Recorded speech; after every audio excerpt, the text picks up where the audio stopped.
Hi hello welcome to our channel. నేను మీ సిరి. ఈరోజు మనం చెప్పుకోబోయే కథ ప్రేనేస్తాం. ఇంకొక విషయం చెప్పాలండి మీతో. మన సిరి డైరీస్లో నువ్వే కావాలనే కొత్త సీరియల్ రన్ అవుతుంది. ఒకసారి లుక్ వేయండి, మర్చిపోకండి. ఇక ప్రియనేస్తంలోకి వెళ్ళిపోదాం. వసుంధర కృష్ణమూర్తి భోజనం తీసుకుని హాస్పిటల్లో ఉండడానికి కావాల్సినవి తీసుకొచ్చారు. పాప పుట్టిన వెంటనే డేట్ టైం పంతులు గారికి చూపించి బాగానే ఉందని తెలుసుకున్నారు. వసుంధర కృష్ణమూర్తికి అయితే పాపను వదలకుండా పాప దగ్గరే ఉన్నారు. వసుంధర ఒడిలో పెట్టుకుని మరీ నిద్రపుచ్చుతుంది. ప్రణయ్ తన అమ్మా నాన్నలతో కలిసి మధ్యాహ్నం కల్లా వచ్చేశాడు. మేనకోడళ్లకు వస్తూ బోల్డ్ అని బొమ్మలు పట్టుకొచ్చేశాడు. చెల్లి క్షేమం కనుక్కొని మేనకోడల్ని చేతుల్లోకి తీసుకున్నాడు ప్రణయ్. పెద్దవాళ్ళని ఇంటికి పంపించి అక్కడే ఉన్నారు ప్రవర్తిక దగ్గర. నువ్వు నీ ఆత్రం, ఇప్పుడే పిల్లలు ఆడతారా అంటూ విచిత్రంగా చూశాడు అర్జున్ ప్రణయ్ వైపు. ఆ మాటకు ఫక్కును నవ్వి ఎక్కువ నవ్వడం వల్ల అమ్మా అని అరిచింది ప్రవర్తిక. ఏమైందిరా? ఇద్దరు ఒకేసారి ప్రవర్తిక దగ్గరికి పరుగు పెట్టారు బావ బామ్మర్దులు. నవ్వాను కదా, నొప్పొచ్చింది అని అంది ప్రవర్తిక. వంట చేసేటప్పుడు చిన్న గాయం అయితేనే తల్లడిల్లిపోతారు. అలాంటిది సిజేరియన్ అంటే ఆ పెయిన్ ఎలా ఉంటుందో ఊహించుకుంటేనే కష్టంగా ఉంది అర్జున్కి. అడు ప్రణయ్ కూడా చెల్లి బాధను చూసి అల్లాడిపోతున్నాడు. నాకేం కాలేదు, మీరు కంగారు పడకండి, కొంచెం నొప్పి అనిపించింది అంతే అని మెల్లిగా చెప్పింది ప్రవర్తిక. ఆమె తల నిమిరి అర్జున్ పక్కన కూర్చుంటూ ఎదురుగా ఉన్న బెడ్ దగ్గర కూర్చున్నాడు ప్రణయ్. అయినా నీకంతగా నవ్వెందుకు వచ్చింది అని అడిగాడు అర్జున్ సీరియస్గా ప్రవర్తికనే చూస్తూ. మీరు చేసిన పని గుర్తొచ్చి నవ్వొచ్చింది. ఇది పుట్టాక మా అన్నయ్య బొమ్మలు తీసుకొస్తే మీరేమో పుట్టకముందే తీసుకొచ్చారు, గుర్తులేదా? కళ్ళెగరేసింది ప్రవర్తిక.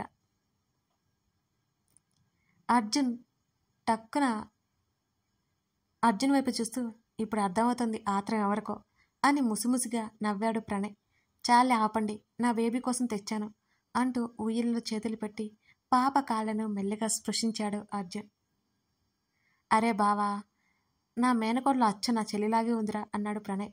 ఒప్పుకుంటాను అని అర్జున్ నవ్వుతూ అంటుంటే, లేదన్నయ్య, ఆయనలాగేనే ఉంది, మీకెవరికీ తెలియట్లేదు అని మెల్లిగా చెప్పింది ప్రవర్తిక. నీకు రెస్ట్ ఎక్కువ కావాలి, పడుకో అన్నాడు అర్జున్ భార్య వైపు చూస్తూ. నిద్రే రావట్లేదే అని బిక్కమొహం వేసింది ఆమె.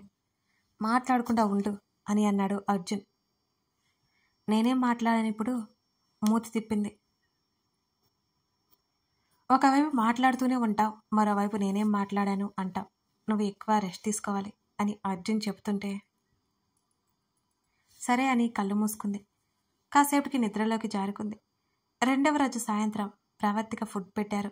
అర్జునే దగ్గరుండి ఆమెను చూసుకుంటున్నాడు. నీలిమ ఉన్నా సరే నీలిమ ఇటు అర్జున్ ఇద్దరు పాపని ప్రవర్తికని చూసుకోసాగారు. ప్రణయ్ కూడా ఎక్కువ హాస్పిటల్లోనే ఉండేవారు వాళ్ళకి తోడుగా. నీలిమ కామాక్షి ఇద్దరు ఒకరు మార్చి ఒకరు హాస్పిటల్లో ఉన్నారు. ఆరోగ్యం అంతంత మాత్రమే అని వసుంధరని పట్టపగలు మాత్రమే హాస్పిటల్కి తీసుకొచ్చి సాయంత్రం తీసుకెళ్ళిపోతున్నాడు కృష్ణమూర్తి. మరో 3 రోజులు గడిచాయి. ఇంకొక రోజు తర్వాత హాస్పిటల్ నుంచి డిశ్చార్జ్ చేస్తామని డాక్టర్స్ చెప్పారు. ప్రవర్తిక డెలివరీ అయిన దగ్గర నుంచి ఇంటికి వెళ్ళిందే లేదు అర్జున్. అక్కడే ఉండిపోయాడు అతను. అక్కడే ఫ్రెష్ అవుతూ ఆమె దగ్గరే ఉంటున్నాడు. నైట్ సరిగ్గా నిద్ర కూడా లేదు అతనికి. నీలిమ ప్రణయ్ని ఉండవని చివరి రోజు అందరినీ ఇంటికి పంపించేశాడు. ఏదైనా అవసరం ఉంటే పిలుస్తామని వాళ్ళు తీసుకున్న రూమ్లో నీలిమని పడుకోమని చెప్పారు. అర్జున్ ప్రణయ్ మాట్లాడుకుంటూ గడిపేశారు నైట్. అర్ధరాత్రి 12 గంటలు అవుతున్న పాపను వదిలి అసలు ఉండలేక ఏం ఇబ్బంది అవుతుందో అని అర్జున్ అయితే నిద్రపోవట్లేదు అసలు. అప్పటి వరకు నిద్రపోతున్న ప్రవర్తికకి మెలకువ వచ్చింది. అప్పటికే కొంచెం పెయిన్ తగ్గింది ఆమెకి. మీరు ఇంకా పడుకోలేదా అని అడిగింది ఆమె. నిద్ర పట్టట్లేదు, ఏదో మాట్లాడుకుంటూ ఉన్నాంలే అని అన్నాడు అర్జున్. నేను కూర్చుంటాను అని ప్రవర్తిక చెప్పింది వాళ్ళతో. ఇంకా తెల్లవారును కూడా లేదు, పడుకోవచ్చు కదా అని అర్జున్ అనగానే, లేదు, ఎప్పుడో 7 గంటలకు పడుకున్నాను కదా, మెలకువ వచ్చేసింది నాకు అని అంది ఆమె. బెడ్ అడ్జస్ట్ చేసి ఆమెను సరిగ్గా కూర్చోబెట్టాడు. డాక్టర్ ఎక్కువగా వాటర్ తాగించమని చెప్పడంతో టైం టు టైం వాటర్ ఇచ్చేవాడు. కొంచెం వాటర్ తగ్గించి పక్కన కూర్చున్నాడు. బెడ్ పక్కనే ఉన్న ఉయ్యల్లో పాప నిద్రలో ఉండడంతో ఒకసారి పాపను చూసి ప్రవర్తిక వైపు తల తిప్పి, ఫ్రూట్స్ ఏమైనా తింటావా అని అడిగాడు. ఆమెకి ఆకలేస్తుందామనని. డెలివరీ అయిన దగ్గర నుంచి ప్రవర్తిక అసలు ఫుడ్డే సరిగ్గా తినడం లేదు. ఏం వద్దు అంది. చప్పటి ఫుడ్ తిని తిని అప్పటికే. నీకేమైనా ప్రాబ్లం అనిపిస్తుందా? రేపు మన ఇంటికి వెళ్ళిపోతాం కదా, ఏదైనా ఉంటే డాక్టర్కి చెబుదాం అని అర్జున్ అన్నాడు. ఏం లేదు, బాగా పెయిన్ ఉంది అని బొజ్జ దగ్గర చేతిని పెట్టుకొని చూపిస్తుంటే ఉంటుంది, మెల్లిగా తగ్గుతుందన్నాడు. సరే ఏదైనా మాట్లాడండి, నాకు నిద్ర రావడం లేదు అని ఇద్దరిని చూసింది. మాటలేం లేవు అన్నాడు అర్జున్. మిమ్మల్ని కాదులే అని మూతి తిప్పి, అన్నయ్య నువ్వు చెప్పు ఏదైనా అని అడిగింది ప్రణయ్ని ప్రవర్తిక. ఏం చెప్పాలి అని ఆలోచిస్తున్నట్టు ముఖం పెట్టాడు ప్రణయ్. ఏదొకటి నాకు తెలియనివి అని అన్నాడు అర్జున్. నీకు తెలియనిదా అని కాసేపు ఆలోచించి, మీ ఆయన లవ్ స్టోరీ అని అన్నాడు ప్రణయ్. ప్రణయ్ సీరియస్గా పిలిచాడు అర్జున్. అయినా పట్టించుకున్నట్టు చెల్లి వైపు చూస్తూ, నీకు తెలుసా ప్రవి, మేము బీటెక్ ఫైనల్ ఇయర్ చదివేటప్పుడు ఒక జూనియర్ అందరి ముందు మీ ఆయనకి ప్రపోజ్ చేసింది అని అన్నాడు ప్రణయ్. అప్పుడు కానీ నువ్వు నోరు మూయలేదనుకో అంటూ అర్జున్ సీరియస్గా చూశాడు ప్రణయ్ వైపు. అన్నయ్య నువ్వు చెప్పు, మీరు సైలెంట్గా ఉండండి, మా అన్నయ్య మాట్లాడుతుంటే మీకేమైంది, మీరు ఎలాగూ చెప్పరు కదా అని మూతి తిప్పింది మరోసారి ప్రవర్తిక. తగలడండి అంటే విసుగ్గా చూశాడు. నువ్వు చెప్పన్నయ్యా. ఆ రోజు ఫేర్వెల్ పార్టీ, మా బీటెక్ అయిపోతుంది, జూనియర్ అమ్మాయి వాళ్ళది, ఫస్ట్ ఇయర్ అయిపోతుంది, అందరి ముందు ప్రపోజ్ చేసింది తెలుసా వీడికి అని ప్రణయ్ చెప్తుంటే ఆశ్చర్యంగా చూస్తూ, అందరి ముందా, భయం లేదా అమ్మాయికి అని అడిగింది ప్రవర్తిక. అందరూ నీలాగుంటారు అనుకుంటున్నావా, అందరూ ఎస్ చెప్పమని ఎంకరేజ్ చేస్తున్నారు అన్నాడు ప్రణయ్ అర్జున్ వైపు కళ్ళు తిప్పి. అప్పటికే ప్రణయ్ వైపు కొట్టేలా చూస్తున్నాడు అర్జున్. అన్నయ్య ఆగిపోయావంటి చెప్పు, ఆ తర్వాత ఏమైంది అని అడిగింది ప్రవర్తిక. మీ ఆయన చూడు ఎలా చూస్తున్నాడో అన్నాడు ప్రణయ్ అమాయకంగా నటిస్తూ. చేసావన్నీ చేసి ఇప్పుడు చూస్తారులే, నువ్వు చెప్పన్నయ్యా అంది ప్రవర్తిక. అసహనంగా తల అటు ఇటు తిప్పి ఫోన్ పట్టుకుని అందులోకి తలదొచ్చేశాడు అర్జున్. ఏం చెప్పాడో తెలుసా ప్రవి? ప్రణయ్ అడుగుతుంటే ఆశ్చర్యంగా చూస్తోంది ఆతృతగా.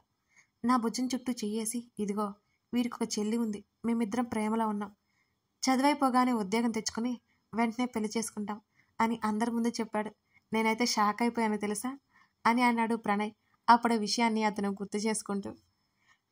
ఆశ్చర్యం ఆనందం కలగలిపిన ముఖంతో అర్జున్ వైపు చూసింది ప్రవర్తిక. ఏమాత్రం పట్టించుకున్నట్టే ఉండిపోయాడు అర్జున్. వాడు ఆ రోజు చెప్పిన అబద్ధం నిజమవుతుందని నేను అసలు ఏమాత్రం అనుకోలేదురా.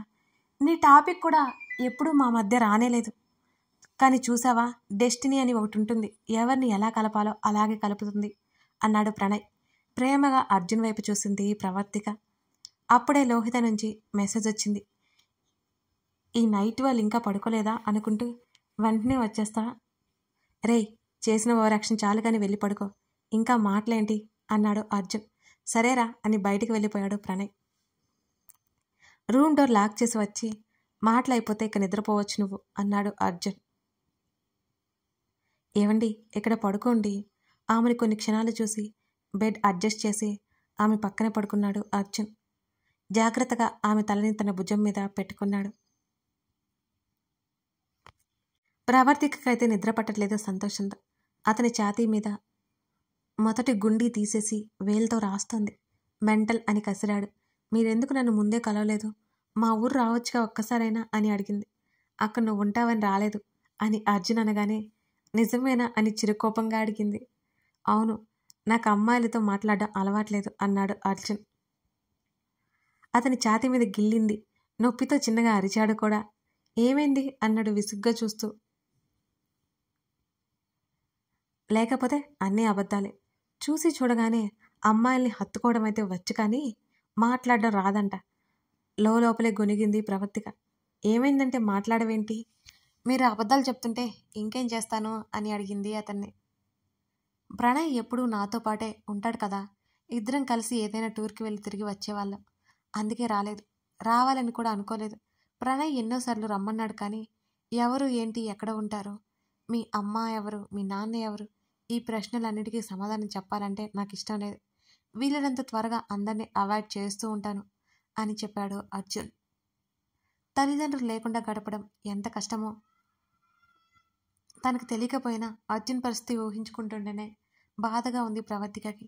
మెల్లిగా అతని వైపు తిరిగి అతని చెంప మీద చేయి వేసి అతని ఛాతీ మీద ముద్దు పెట్టుకుంది. తల కొంచెం కిందకు దించి ఆమె పెదవుల మీద అంటినట్టు ముద్దిచ్చి, చాలా లేట్ అయింది, పడుకో, పాప నిన్ను చూసుకుంటానులే అన్నాడు అర్జున్. ప్రవర్తిక అలా కళ్ళు మూసుకుందో లేదో బుజ్జిది రాగం అందుకుంది. ప్రవర్తికాలే అంటూ అర్జున్ పిలుస్తుంటే మత్తుగా పడుకుంది ప్రవర్తిగా.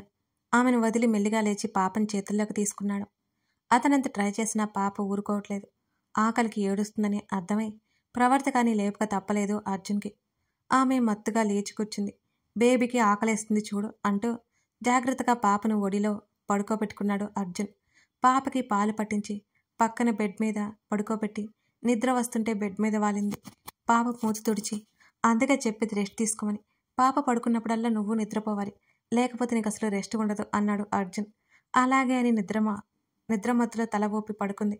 పాప ఏమో ఆడుతోంది. కాళ్ళు చేతులు అటు ఇటు కదిలిస్తుంటే ప్రవర్తిక తగులుతుంటే పాపని చేతుల్లోకి తీసుకున్నాడు అర్జున్.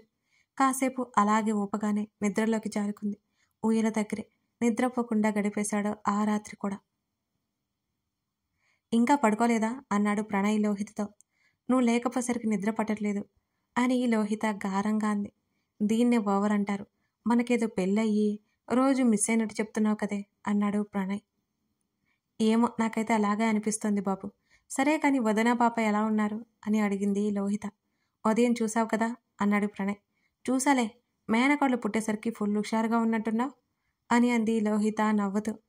అవును, మా బుజ్జి తల్లొచ్చేసింది, ఆ మాత్రం ఉండదా ఏంటి, చూస్తూ ఉండు, మావయ్యని వదిలిపెట్టదది అన్నాడు నవ్వుతూ కాస్త గర్వంగా. చాలే బడాయ్, ఇంటికి ఎప్పుడు వెళ్తున్నారు? ఉదయం వెళ్ళాలి. ఇంతకి నువ్వు కాలెందుకు చేసావో చెప్పలేదు అని అడిగాడు ప్రణయ్. అదోలా చెప్పాగా, బాగా గుర్తుకొచ్చావు అని, అందుకే అంది లోహిత. అయితే ముహూర్తాలు పెట్టించేయమంటావా? ప్రణయ్ మాటల్లో చిలిపితనం చిలకరిస్తోంది. డౌటా? నేనెప్పుడో రెడీ. మరోవైపు సిగ్గుపడిపోతూ ధైర్యంగానే చెప్పింది లోహిత. మహా అయితే 2 నెలలు వెయిట్ చేయి, ఆ తర్వాత మిస్ అవ్వకుండా నేను చూసుకుంటానులే అన్నాడు ప్రణయ్ నవ్వుతూ. అబ్బో చూద్దాంగా అంది లోహిత. సరే, ఇప్పటికే చాలా టైం అయింది, వెళ్ళి పడుకో అన్నాడు ప్రణయ్. నువ్వు కూడా పడుకో, నైట్ అవుట్లు మానేసి, తర్వాత ఎలాగూ చేయాలి అని ప్రణయ్ అనగానే, సిగ్గులేదు నీకు అంటూ లోహిత కాల్ కట్ చేసింది. నవ్వుకున్నాడు ప్రణయ్ హాయిగా. తర్వాత రోజు ఉదయాన్నే ప్రణయ్ ముందుగానే ఇంటికి వెళ్ళిపోయాడు. ఫార్మాలిటీస్ అన్నీ పూర్తి చేసుకుని ప్రవర్తికతో పాటు ఇంటికి బయలుదేరేసరికి ఉదయం 9 గంటలైపోయింది అర్జున్కి. పాపని నీలిమ జాగ్రత్తగా ఒడిలో పెట్టుకుంది. ప్రవర్తిక చుట్టూ చేయేసి ఆమెను జాగ్రత్తగా పట్టుకున్నాడు అర్జున్. డ్రైవర్ కార్ని స్లోగా ఇంటికి తీసుకెళ్లాడు. మెల్లిగా భార్యని నడిపించుకొని గుమ్మం దగ్గరికి రాగానే ఆల్రెడీ ఎర్ర నీళ్లు రెడీగా పెట్టుకుని వసుంధర దిష్టి తీయడానికి సిద్ధమైపోయింది. పాపని ప్రవర్తిక చేతికిచ్చింది. అందరూ పక్కకు తప్పుకోగా ప్రవర్తిక పాపకి అర్జున్కి ముగ్గురికి కలిపి దిష్టి తీసి లోపలికి తీసుకొచ్చారు. ఇంటిని చూసి షాక్ అయిపోయింది. ఎంతో అందంగా అలంకరించింది. ఇంటి నిండా బొమ్మలు కూర్చారు. తన పాప కాళ్ళ గుర్తులను భద్రంగా తీసి దాచుకున్నాడు అర్జున్. అన్నయ్య అంది ఆశ్చర్యంగా చూస్తూ. ఇదంతా మీ ఆయన చేశాడు, నాదేం లేదు అని భుజాలు కదిలిస్తూ అన్నాడు ప్రణయ్. పాపని తీసుకుని గదిలోకి వెళ్ళాడు. ప్రవర్తికని జాగ్రత్తగా బెడ్ మీద కూర్చోబెట్టి వాటర్ అందించి పక్కనే కూర్చున్నాడు అర్జున్. మీరు టిఫిన్ కూడా చేయలేదు, వెళ్ళి చేసిరండి అని అంది ప్రవర్తిక. వాళ్ళు మాటల్లో ఉండగానే ప్రవర్తిక కోసం భోజనం తీసుకొచ్చింది నీలిమ. చప్పటి అన్నం కూర చూడగానే వికారంగా ముఖం పెట్టుకుంది ఆమె. ఆంటీ, నేను పెడతాను అని ఆమె చేతుల్లో ప్లేట్ తీసుకున్నాడు అర్జున్. మీరు కూడా భోజనం చేయలేదు కదా బాబు, నేను చూసుకుంటాను, మీరు వెళ్ళిరండి అని నీలిమ అంటుంటే, ఫేస్ చూడండి ఎలా పెట్టిందో, మీకు మాట వింటుంది అంటారా? నవ్వుతూ ప్లేట్లో భోజనం కలుపుతున్నాడు అర్జున్. అప్పుడు అర్థమైంది. ముఖం తిప్పుకుంది ప్రవర్తిక. నీలిమ చిన్నగా నవ్వుకుంటూ అక్కడి నుంచి వెళ్ళిపోయింది. నేను తింటాను, మీరు వెళ్ళి తినేసి రండి. చిన్నపిల్ల నేనేమైనా అడిగింది మూతి ముడిచి. నువ్వు తినేసి టాబ్లెట్ వేసుకో, వెళ్తాను అన్నాడు అర్జున్. మొండి అని మెల్లిగా గొనిగింది. ఏంటి? ఏం లేదులే, పెట్టండి అని తన భర్త ప్రేమకు మురిసిపోతూ నోరు తెరిచింది ప్రవర్తిక. ఆమెకి తినిపించిన తర్వాత నేను మళ్ళీ వచ్చి టాబ్లెట్స్ ఇస్తాను అన్నాడు అర్జున్. సరే అన్నట్టు తల ఊపింది ప్రవర్తిక. అప్పుడే పడుకోవద్దు, కాసేపు అలా కూర్చో, పెయిన్ ఉందా అని అడిగాడు అర్జున్. కొంచెం అంది. టాబ్లెట్స్ వేసుకుంటే బెటర్గా ఉంటుంది. ఇప్పుడే కదా ఫుడ్ తీసుకున్నా. పాప లేస్తే పిలువు. నన్ను లేకపోతే ఎవరినో ఒకరిని పిలువు, సరేనా అన్నాడు అర్జున్. సరే సరే సరే, ఇప్పటికే మీకు ఆలస్యమైంది, వెళ్ళి తినండి అంది. పాప వైపు ఒకసారి చూసి అర్జున్ అక్కడి నుంచి వెళ్ళిపోయాడు. తన బుజ్జి కన్నమ్మని చూసుకుంటూ ఎక్కువ చూసుకుంటే తన దిష్టే తగులుతుందేమో అని చూపు పక్కకు మళ్లించి తెగ సంతోషపడిపోయింది తన భర్తని కూతుర్ని తలుచుకుంటూ ప్రవర్తిక. కథ కొనసాగుతోంది. కథ నచ్చితే లైక్ చేసి కామెంట్ చేయడం మర్చిపోకండి. మీ ఎంకరేజ్మెంటే నాకు బలం. ఈ మాట ఎన్నోసార్లు చెప్పినా కానీ ఇదే నిజమన్నమాట. ఇకపోతే నీకై తప్పించి నేను స్టోరీ అయిపోగానే ప్రియనేస్తం డైలీ 2 ఇస్తానండి. ప్రస్తుతం ఇంత చేయగలుగుతున్నాను కదా, అవి అయిపోగానే చేసేస్తాను, సరేనా? Thank you.